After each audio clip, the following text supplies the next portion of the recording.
సుగుణమ్మ చింటూతో మాట్లాడుతూ ప్రభావతికి దొరికిపోయిన రోహిణి అయోమయంలో బాలు మీనా ఇంతకు ఏం జరిగింది? అసలు చింటూతో సుగుణమ్మతో రోహిణి మాట్లాడడం ఏంటి? మరి ప్రభావతికి ఎలా దొరికిపోయింది? మరి అలా దొరికిపోతే ప్రభావతి ఎలాంటి నిర్ణయం తీసుకుంది? ఇదంతా కూడా వీడియోలో చూసి తెలుసుకునేద్దాం.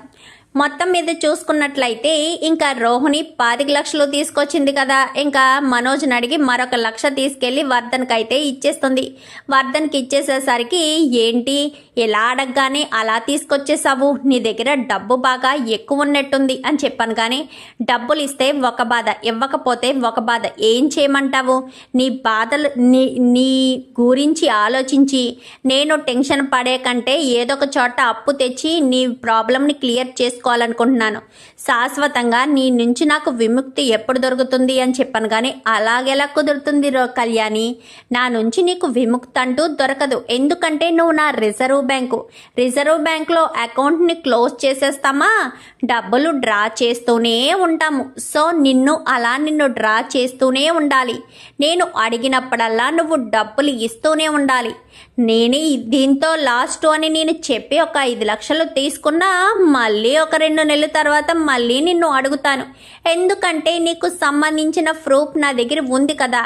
నీ పేరు కళ్యాణి అని, నీకు తల్లి ఉందని, నీకు మలేషియా అంటూ ఎవరూ లేరని, నీకు కొడుకున్నాడన్న విషయాన్ని కూడా బయట పెట్టేస్తాను. అప్పుడు మీ అత్తగారు వాళ్ళ ఇంట్లో నీ పరిస్థితి ఎలా ఉంటుందో నువ్వే ఊహించుకో అంటూ మాట్లాడేసరికి ఏం మాట్లాడాలో అర్థం కాక రోహిణి కాస్త ప్లీజ్ దయచేసి చెప్పొద్దు, పదే నన్ను డబ్బుల గురించి కూడా ఇబ్బంది పెట్టొద్దు, నేను పార్లర్లో జాబ్ మాత్రమే చేస్తున్నాను, పార్లర్ నాది కాదు అంటూ మరొకసారి చెప్పి అక్కడి నుంచి వచ్చేస్తుంది. వచ్చేసేసరికి ఏంటే వాడికి ఇచ్చేసావా అనగాని ఇచ్చేసానే అని చెప్పనేసరికి సరే నీ ఫోన్ పని చేయట్లేదంట, మీ అమ్మ ఫోన్ చేసింది, చింటూ పడిపోయాడంట, తలకు దెబ్బ తగిలిందంట, అప్పటి నుంచి కళ్ళు కూడా కొంచెం మసగ్గా కనిపిస్తున్నాయని ఏడుస్తున్నాడంట, హాస్పిటల్కి తీసుకొస్తున్నాను అని చెప్పి మీ అమ్మ ఫోన్ చేసిందే అనగాని ఇప్పుడే నేను నాకున్న టెన్షన్లు సరిపోవని వాళ్ళు కూడా బయలుదేరి వస్తున్నారా అని చెప్పాను. కానీ అదేంటే అలా మాట్లాడతావు? ఎంత కాదనుకున్నా వాడు నీ కొడుకు, ఆ విషయం మర్చిపోయావా ఏంటి? ఎందుకు పదే నీ కొడుకు కాదని నువ్వు ఎందుకు అనుకుంటావు? ఎందుకు బాధపడతావో చెప్పు. ఎట్టి పరిస్థితుల్లో వాడిని వదులుకోకూడదే. వాడేం చేశాడే? నువ్వు చేసిన దానికి వాడేం తప్పు చేశాడు?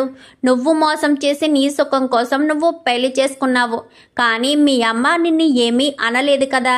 పాపం మీ అమ్మ నీ కొడుకు నీ కోసం ఎంతో ఆరాట పడుతున్నారు, అర్థం చేసుకోవే. మీ అమ్మ ఆల్రెడీ స్టార్ట్ అయ్యాను అని ఫోన్ చేసింది అని చెప్పాను. కానీ రావడానికి 1 గంట పడుతుంది కాబట్టి మనం 1 గంట సేపు పార్లర్లో ఉండి అప్పుడు వెళ్దామని చెప్పి ఇద్దరు పార్లర్కి వచ్చేస్తారు. వచ్చేసిన తర్వాత బస్ స్టాండ్లో దిగిపోతారు. బస్ స్టాండ్లో దిగిపోయేసరికి ఇంకా బస్ స్టాండ్ నుంచి కాస్త హాస్పిటల్కి తీసుకొస్తుంది రోహిణి. అయితే తీసుకొచ్చేసరికి ఇంక ఇక్కడ ప్రభావతి కొంచెం కడుపులో నొప్పి అది ఉంది కదా, బాగానే ఉంటుంది. కామాక్షి దగ్గరతో మాట్లాడడానికి వచ్చేసరికి కామాక్షి కాస్త అప్పుడే మంచం మీద పడుకుని వణికిపోతూ ఉంటుంది. ఏమైంది కామాక్షి అని చెప్పాను. కానీ జ్వరం వచ్చినట్టు ఉంది వదిన అని చెప్పనేసరికి అయ్యో అన్నయ్య లేడా అనగానే డ్యూటీకి వెళ్ళారు అని చెప్పనేసరికి సరే రా హాస్పిటల్కి వెళ్దాం అనగానే నేను రాలేను వదిన అనగానే అలా అంటే ఎలా కుదురుతుంది? ఇలా కూర్చుని ఉంటే ఎక్కడ కుదురుతుంది?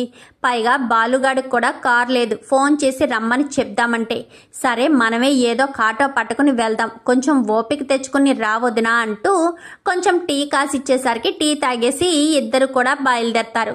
బయలుదేరేసరికి రోహిణి వాళ్ళు ఏ హాస్పిటల్లో ఉంటారో అదే హాస్పిటల్లో ఉంటారు.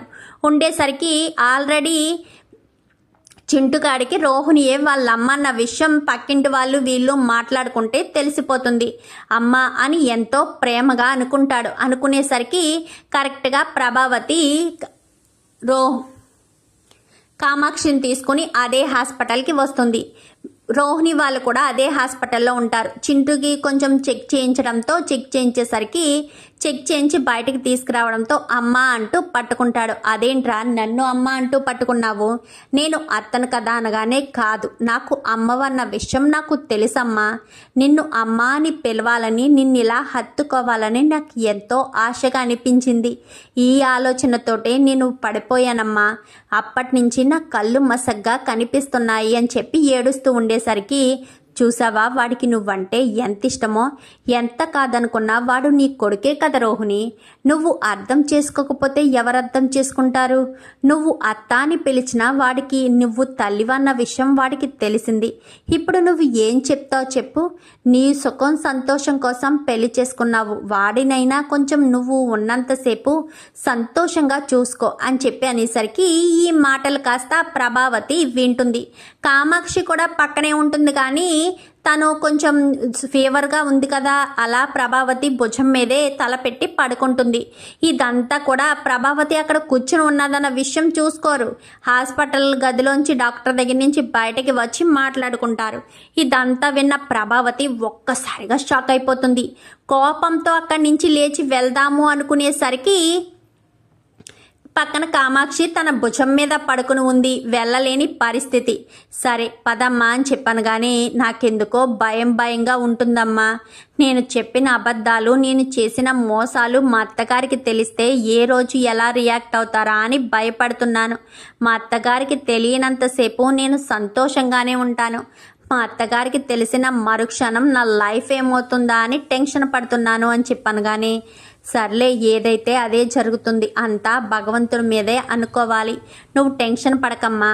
వీడు అని చెప్పాను కానీ, నువ్వు కొన్ని రోజులు విద్య వాళ్ళ ఇంట్లోనే ఉండమ్మా, వీడికి బాగయ్యే వరకు అని చెప్పనేసరికి, అమ్మ ఎత్తుకోవా కాళ్ళు నొప్పి వస్తున్నాయి అనగానే, సరే అని ఎత్తుకుని వెళ్తూ ఉంటుంది. ఇంకా ఈ హడావుల్లో ప్రభావతి నెత్తి మీద చెంగు వేసుకోవడంతో గమనించుకోదు.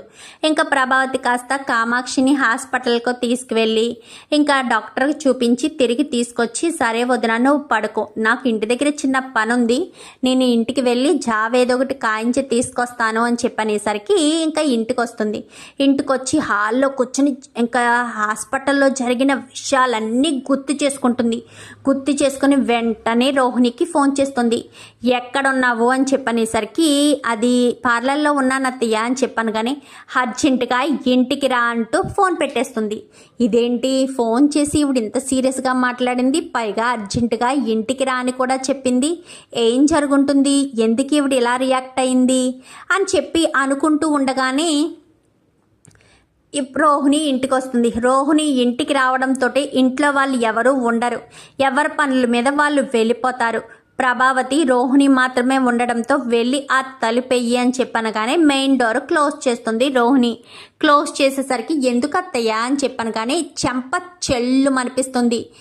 నేనేం తప్పు చేశాను అత్తయ్య అనగానే, నీ తల్లిని నీ కొడుకుని హాస్పిటల్కి తీసుకొచ్చావు కదా, నేను చూడలేదనుకుంటున్నావా అని చెప్పనేసరికి ఒక్కసారిగా షాక్ అయిపోతుంది రోహిణి.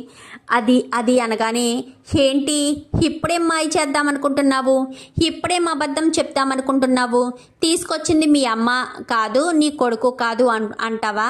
నేను నా చెవిలారా వాడు నిన్ను అమ్మ అని పిలవడం, మీ అమ్మ మాట్లాడడం, నువ్వు మాట్లాడడం అంతా క్లియర్గా విన్నాను.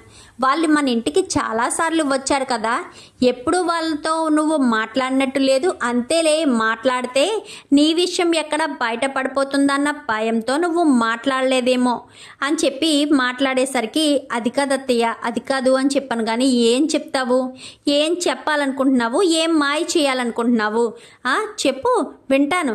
పిచ్చిదానిలా నువ్వేం చెప్పినా నమ్మేస్తూ ఉన్నాను కదా. అంటే నీకు మలేషియాలో తండ్రి ఉన్నాడని చెప్పింది కూడా అబద్ధమే. మరి అలాంటి తప్పుడు నీకు 25 లక్షలు ఎక్కడి నుంచి వచ్చాయి అని చెప్పనేసరికి, అది అనగానే, చెప్పు అంటూ మాట్లాడడంతో మనోజ్ దగ్గర నుంచి తీసుకువెళ్ళిపోయిన అమ్మాయి దగ్గర నుంచి తీసుకున్నాం అత్తయ్య అని చెప్పనేసరికి, అమ్మో నా భర్త కష్టపడి సంపాదించిన డబ్బులు ఆ మనోజ్ గాడు ఎవరికో ఇచ్చేస్తే దాని దగ్గర నుంచి నువ్వు డబ్బులు తీసుకుని ఆ డబ్బులు మీ నాన్న ఇచ్చాడంటూ నా దగ్గర అబద్ధం చెప్తావా, మోసం చేస్తావా, నన్ను ఇంత నమ్మించి మోసం చేస్తావని అస్సలు అనుకోలేదు అని చెప్పాను కానీ, లేదత్తయ్య ఆ డబ్బులు ఇచ్చేద్దామని అనుకున్నాను, ఆయనతో బిజినెస్ పెట్టించి అనగానే మీ నాన్న తీసుకొచ్చాడని ఎందుకు చెప్పావు? మొత్తానికి ఏం చెప్పకుండా ఉండాల్సింది కదా.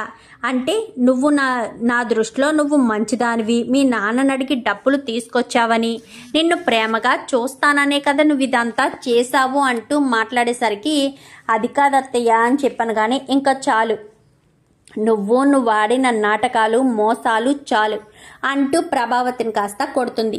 మరి ఈ విషయం అందరికీ తెలిస్తే, బాలుకు తెలిస్తే ఊరుకుంటాడా?